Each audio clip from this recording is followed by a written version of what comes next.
It's kind of wild when you think about how much data we just like generate every single day, right? Yeah. Every text we send, every Google search, every little thing we buy online, it all leaves a trace. Yeah. And usually that data just ends up being used to, sell us more stuff. But what if we could harness all that information for something, well, bigger? Right. That's the whole idea behind this thing called data, Dan. It's a really interesting concept, actually. Have you heard of it? Oh, yeah, definitely. In India, it's kind of a big deal. So for our listeners who might not know, what is it?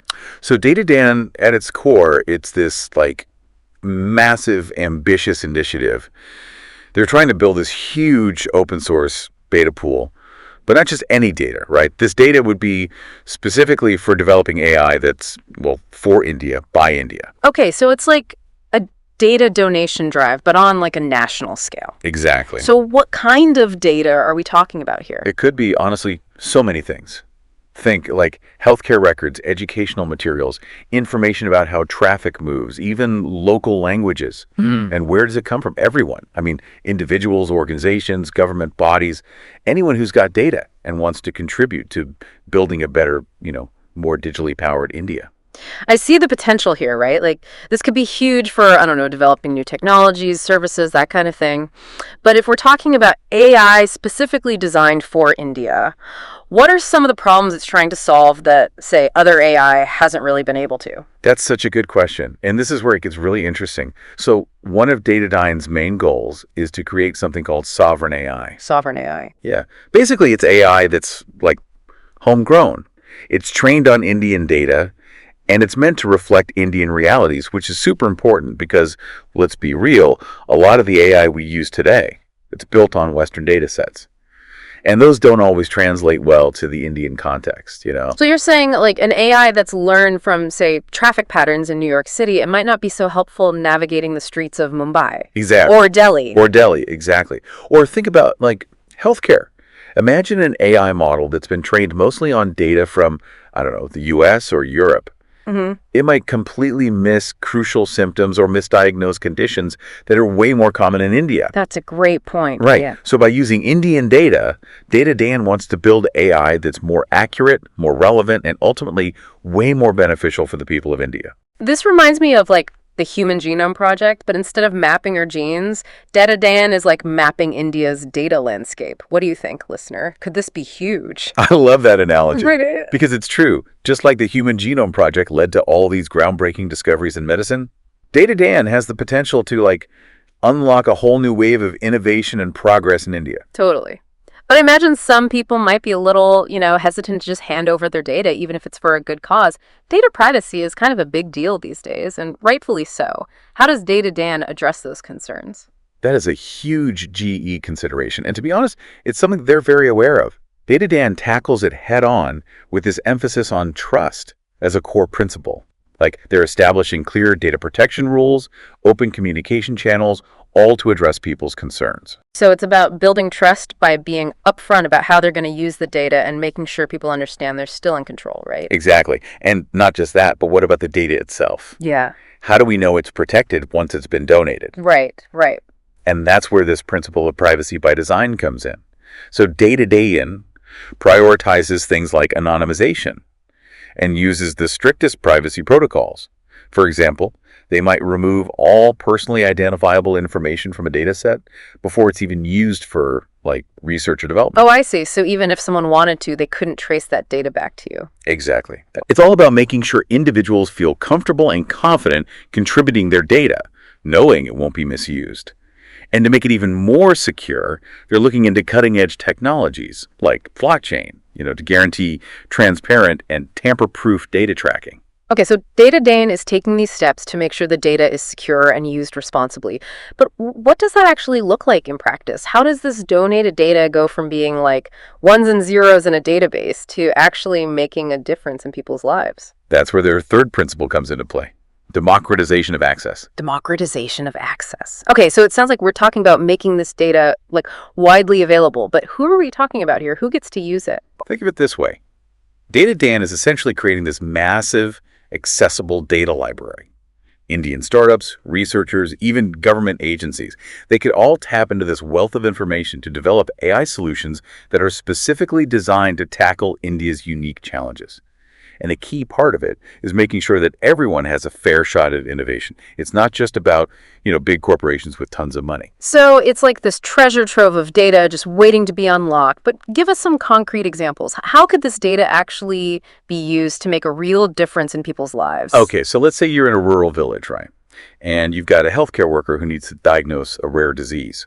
Well, they can use an AI-powered app that's been trained on data from Daan. Something like that has the potential to bridge the healthcare gap and bring quality care to even the most remote parts of India. Wow, yeah. That's a powerful example. But it's not just about healthcare, is it? This data could be used in so many other areas like transportation, agriculture, even education, right? Oh, absolutely. The possibilities are pretty much endless. Like in agriculture, for instance. Imagine AI models that can analyze data on weather patterns, soil conditions, all that stuff. That could help farmers make smarter decisions about planting and irrigation, which would lead to higher yields and better food security. It's like Daan is providing the building blocks for a brighter future for India. What do you think, listener? What's the most exciting possibility here? One area that I'm particularly interested in is education. Think about personalized learning platforms that can adapt to each student's needs and learning styles, all powered by data from Daan. That could totally revolutionize education in India. Okay, so we've talked a lot about the potential benefits here, but let's be real for a second. Every large-scale initiative comes with challenges. What are some of the potential roadblocks or concerns that Daan might face? That's a really important question, and I think one of the biggest challenges is definitely going to be ensuring data security and preventing misuse. Because even though Daan is prioritizing privacy and responsible data handling, we're still talking about a huge amount of data. And that requires serious security measures and constant vigilance against, potential breaches and stuff. It's like a constant game of cat and mouse, Yeah. right? Trying to stay one step ahead of anyone who might want to use the data for the wrong reasons. What other concerns come to mind? Another big one is the digital divide. So even though India has made huge progress in getting more people online, there's still a big chunk of the population that doesn't have access to reliable internet or digital technology. And that could really limit the reach and impact of something like Daan, especially in rural areas. Right, so making sure that everyone has equal access to the benefits of this data revolution is going to be crucial. Absolutely. Daan's success really depends on empowering all Indians, no matter where they live or their economic background. Addressing the digital divide through digital literacy programs and better infrastructure is going to be key. This whole Daan thing is kind of a microcosm of India itself. You've got this incredible potential, these really complex challenges, and this unwavering belief in collective action as the way forward. It's really interesting. So Daan is drawing inspiration from successful data sharing initiatives globally, but it's also doing its own thing, right? Exactly. They're not just copying what others have done. They're learning from those examples and adapting them to the Indian context. And honestly, in a lot of ways, they're pioneering completely new approaches, which is really cool to see. To really understand what kind of impact Daan could have, it's helpful to look at how open data has been used successfully in other parts of the world. Right. And one really great example of that is the UK's Transport for London, or TfL. By making their transportation data public, they've been able to fuel the development of hundreds of apps that benefit both Londoners and tourists. These apps provide real-time information on bus and train schedules, traffic conditions, even cycling routes. It's pretty amazing. So instead of being locked away, that data is out there, helping developers create innovative solutions that make city life a little bit easier. Did this whole open data approach have any other notable impacts on London's transportation system? Definitely.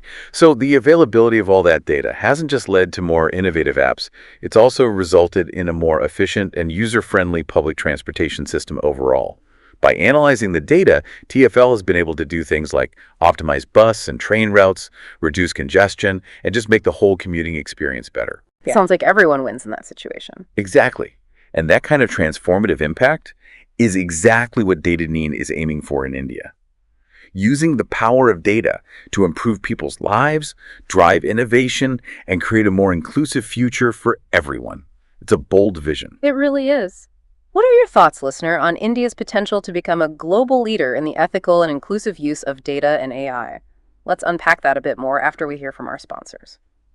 And we're back. We've been diving deep into India's Data initiative, and honestly, it's been pretty inspiring to think about what this could all mean. Yeah. But like with any big idea, the question is, can they actually pull it off, right? And that TFL example, the one we were talking about before the break, I think that shows just how powerful open data can be. It wasn't just about making transportation better. It created all these ripple effects. Tourism got a boost, local businesses benefited. It even changed the way they think about urban planning. It's those unexpected benefits, the ones that pop up when you empower people with information that make this whole thing so exciting. And with India, I mean, a country with so many people, so much diversity, the possibilities are just mind-boggling. Solely. I mean, imagine an AI system that uses Data's traffic data to plan the most efficient waste collection routes in these huge cities. Cleaner streets, healthier environment. Or what about a system that analyzes school data to figure out which areas need the most educational resources? It's like in the future, data isn't going to be something companies hoard to sell us stuff. It'll be a tool to actually do good, to solve real problems. And that's what Data is all about. Breaking down those data silos, creating a culture of collaboration, empowering people to make a difference. Well, we've talked a lot about Data today, the ideas behind it, how it could change things in India, healthcare, education, everything. It feels like we're seeing the beginning of something really big. It's exciting. Yeah. And the coolest thing is, it's not just about technology, right? It's about people. It's about giving individuals a way to contribute, to help shape the future of their country. That's what makes it different. It's that spirit of collective action, of using technology to benefit everyone. And if it works, who knows? Maybe it'll inspire other countries to do something similar. Imagine that. A world where data is shared, where it fuels progress for everyone. That's the dream. That's what Data represents. Collaboration, innovation, using technology to create a better future. It makes you think differently about data, doesn't it? We're not just passive consumers anymore. We can be active participants, shaping the digital world for ourselves and for future generations. Well, that's all the time we have for today's deep dive on Data Day. We hope you learned something new and that you're as excited about the future of data in India as we are. Thanks for listening.